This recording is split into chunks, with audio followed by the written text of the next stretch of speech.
that brings me to the quote that proves this phenomenon that I'm saying, by a scholar from hundreds of years ago, considered as a Arabic language scholar. Now, this scholar, his name is Ibn Sida al Andalusi. He was one of the scholars from Al Andalus, and he's considered a scholar in the Arabic language. He has his own dictionary, and he is one of the references when it comes to the Arabic language, the classical Arabic language found in the Quran and the Sunnah. He says, اللسان ليس مقصورا على اللسان والعرب فحسب بل هو حد شامل له ولكل لسان وهو ضربان أحدهما حفظ الألفاظ الدالة لكل لسان وما يدل عليه لشيء منها وذلك كقولنا طويل قصير عامل عالم جاهل. والثاني, and the second thing, والثاني في علم قوانين تلك الألفاظ ومعنى القوانين أقاويل جامعة تنحصر في كل واحد منها أشياء كثيرة مما تشتمل عليه تلك الطريقة حتى يأتي على جميع الأشياء التي هي مصوغة للعلم بها أو على أكثرها.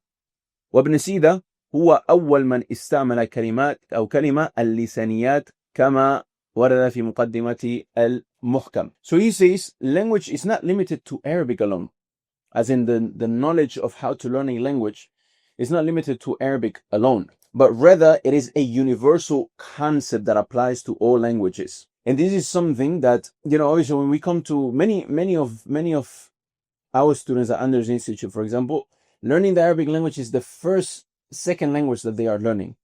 They know two languages now, or they know one language, which is their mother tongue, and the second language, which is learn the Arabic language. So they think that all of these rules and all of these ways and all of this, when it comes to the concepts of how to learn a language, they think is only for the Arabic language. But Ibn Sida here, he clearly says language, as in, linguistics, how to learn a language, is not limited to Arabic alone. Then he says, the first is the memorization of words and expressions that signify meaning in every language, such as tall, short, worker, scholar, ignorant. So this is the first step. Knowing these words, knowing what each of these words mean, what context you can put them in, etc. Then the second is knowledge of the laws that govern these words. These laws, qawaneen, are universal principles that encompass many expressions which within each rule. They enable a comprehensive understanding of how language is structured for the purpose of knowledge and expression. Tamam. So the second part is these rules. What is a mubtada? What is a khabar? What is a maf'ul bihi? What is mabni lil majhul? What is al munada? What is al munada al ghayr maqsuda wal maqsuda? And all of these different things that you then can take these words and use these rules so you can make sense of them. And of course, this might sound like a lot of theory right now.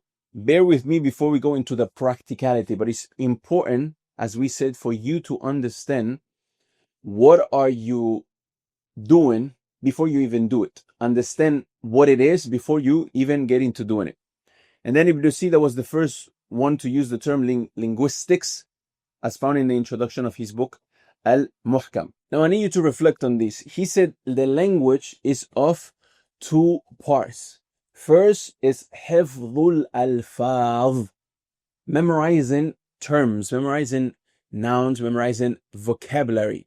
You collect vocabulary, you build your word bank. Then part two is al-qawaneen, the rules that govern those words.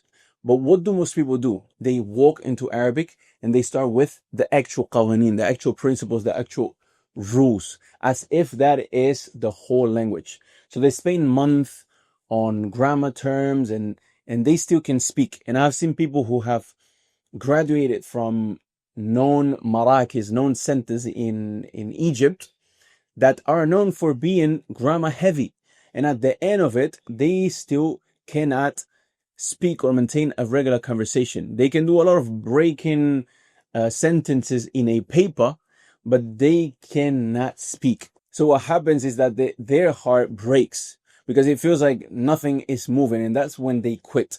The correct path is build vocabulary and use it first. Then let grammar come in as a tool that organizes and sharpens what you already have.